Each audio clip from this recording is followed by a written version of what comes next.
এই হাদিসে রাসূল সাল্লাল্লাহু আলাইহি সাল্লাম 7টি অপরাধের কথা বলছে, যে 7টি অপরাধ আমাদেরকে ধ্বংস করে ছাড়বে। কয়টি অপরাধ? এই 7 অপরাধের কথা জানবো। জানার পর যদি আমাদের মধ্যে অপরাধগুলা কেউ না করি, ভবিষ্যতে করব না, আর কারো মধ্যে এই অপরাধ থাকলে আমরা ছেড়ে দিব। বলেন ইনশাআল্লাহ। قال رسول الله صلى الله عليه وسلم اجتنبوا السبع الموبقات। নবী বলেন 7টি ধ্বংসাত্মক অপরাধ থেকে বাঁচো। 7টি অপরাধ এমন যে অপরাধগুলা মানুষকে ধ্বংস করে দেয়। ক্বালু ওয়া মা হুন্না ইয়া রাসূলুল্লাহ, এই 7টি অপরাধ কি আপনার কাছে জানতে চাই। নবীজি বলেন 1 নাম্বার আশ-শিরকু বিল্লাহ, আল্লাহর সাথে শিরক করা। আল্লাহর সাথে শিরক করা। শিরক কি জিনিস সহজে বুঝেন। 30টা রোজা রাখছেন, ঈদের দিন আপনার আপন আব্বার কবর জিয়ারত করতে গেছেন। আপনার জন্মদানকারী পিতা, তার কবর জিয়ারত করতে গেছেন, এটা তো ভালো, অবশ্যই ভালো কবর জিয়ারত।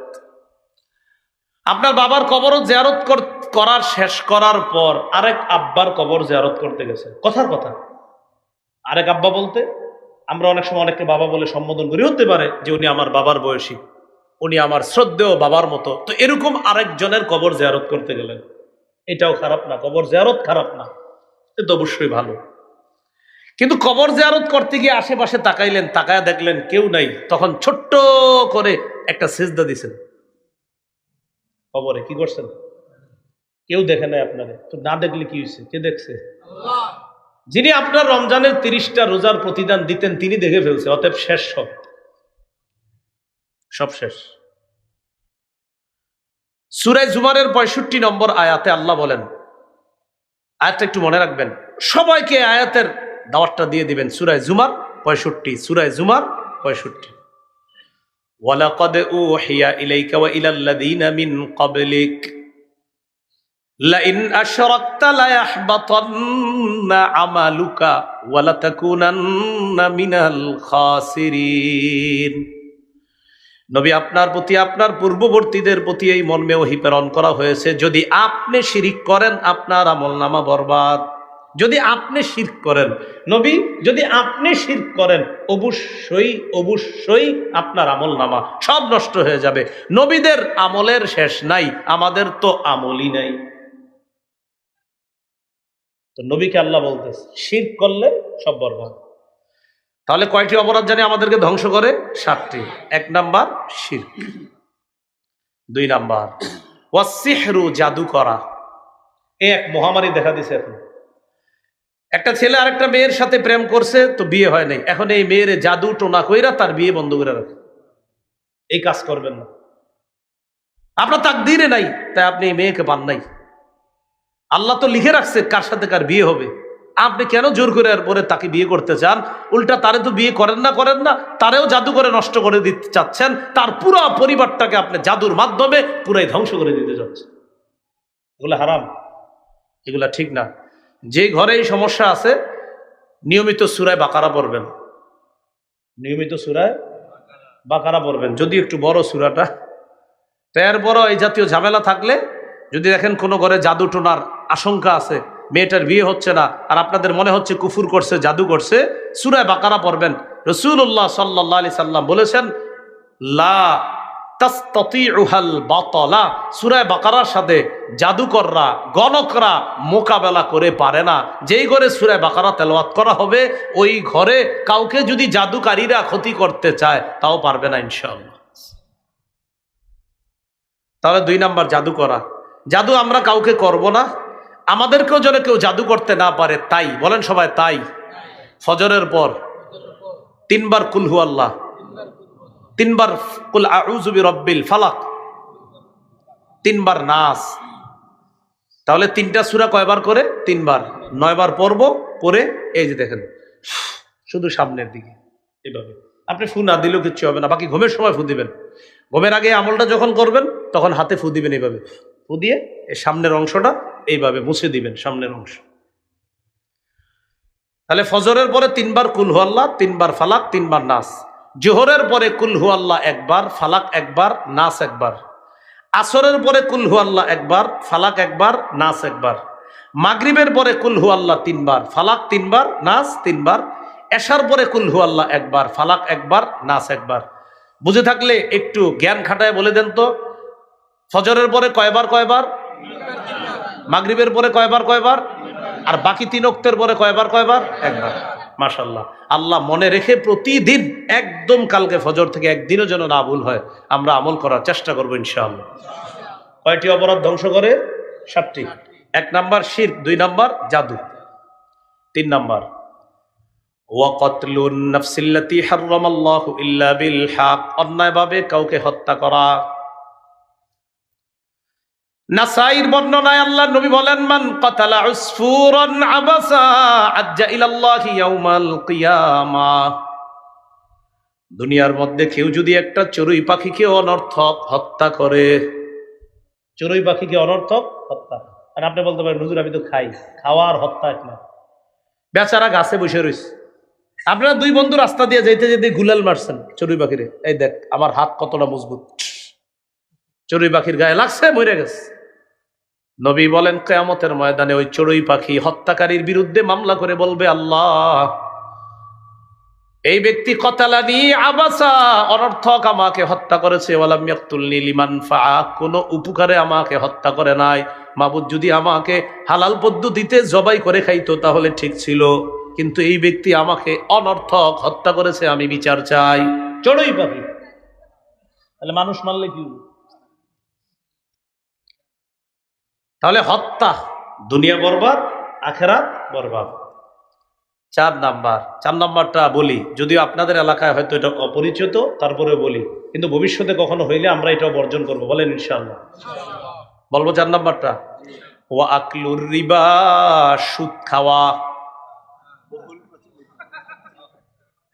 জুরি দিকে এগুলা চিনে মানুষ কি বলে?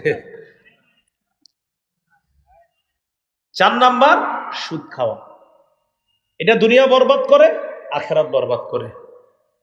যারা এই অপরাধে লিপ্ত আছে আমরা সবাই দোয়া করি আল্লাহ যেন তাদেরকে ফিরিয়ে আনেন। ভাই সুদ খায়েন না, ফিরে আসেন। সুদের ভয়াবহতা অনেক বেশি, আল্লাহ হেফাজত করেন। সুদ লেখা, আমার নামটা পাশে লেখা একটা সার্চ দিবেন, লম্বা বয়ান আছে সুদের, লম্বা বয়ান আছে সুদ সম্পর্কে, 16টা ভয়াবহতা সুদের।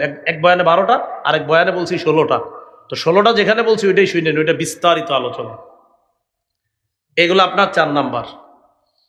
5 নাম্বার ওয়া আকলু মালিল ইয়াতীম, এতিমের সম্পদ অন্যায়ভাবে ভক্ষণ করা। বড় ভাই মারা গেছে, যাওয়ার পর তার 3টা সন্তান এতিম। এবার চাচা চিন্তা করে কলমের খোসায় কিভাবে তাদের জমিগুলা নেওয়া যায়।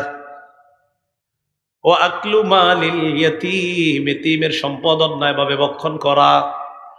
আল্লাহ বলেন, ইন্নাল্লাযীনা ইয়াকুলুনা আমওয়ালাল ইয়াতামা যুলমা ইন্নামা ইয়াকুলুনা ফি বুতুনিহিম নারা ওয়া সায়াসলাউনা সাঈরা। যারা এতিমের সম্পদ অন্যায়ভাবে পেটে ঢুকায়, তারা পেটে আগুন ঢুকায়, আগুন আগুন। যারা এতিমের সম্পদ খায় তারা আগুন খায়। আমি এক অংশ, বাকি অংশ আপনারা। এতিমের সম্পদ যারা খায় তারা কি খায়? এতিমের সম্পদ যারা খায় তারা কি খায়? আগুন খায়।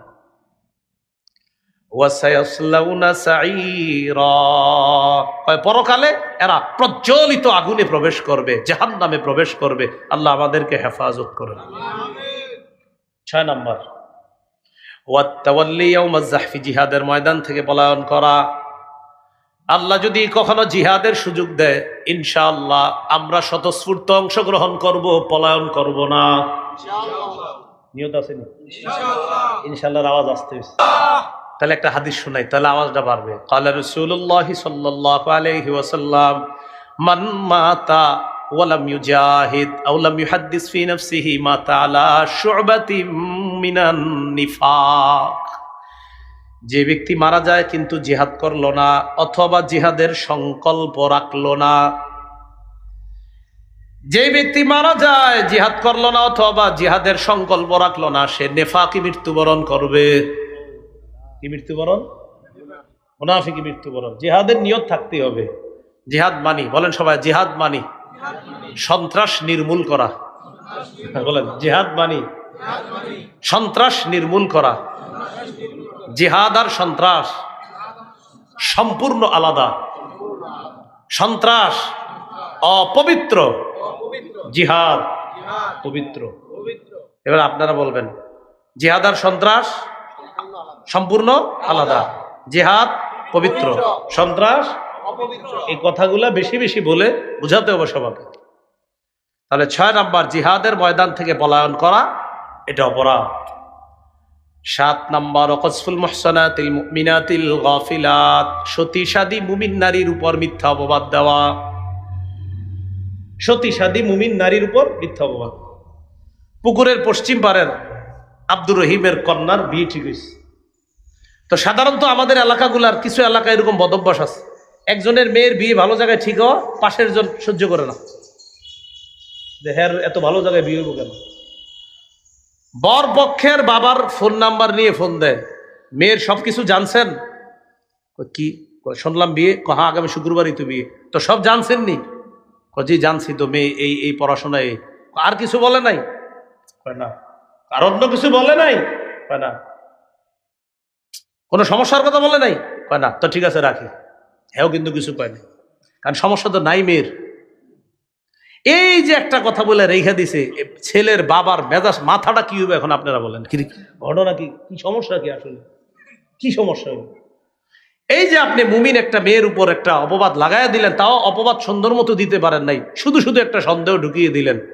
আল্লাহর কাছে জবাব দেওয়ার জন্য রেডি থাকেন। দুনিয়াও নষ্ট করতেছেন, আর দুনিয়াতে আল্লাহ আপনারা ছাড়বে না, মনে রাখবেন, পরকালও বরবাদ।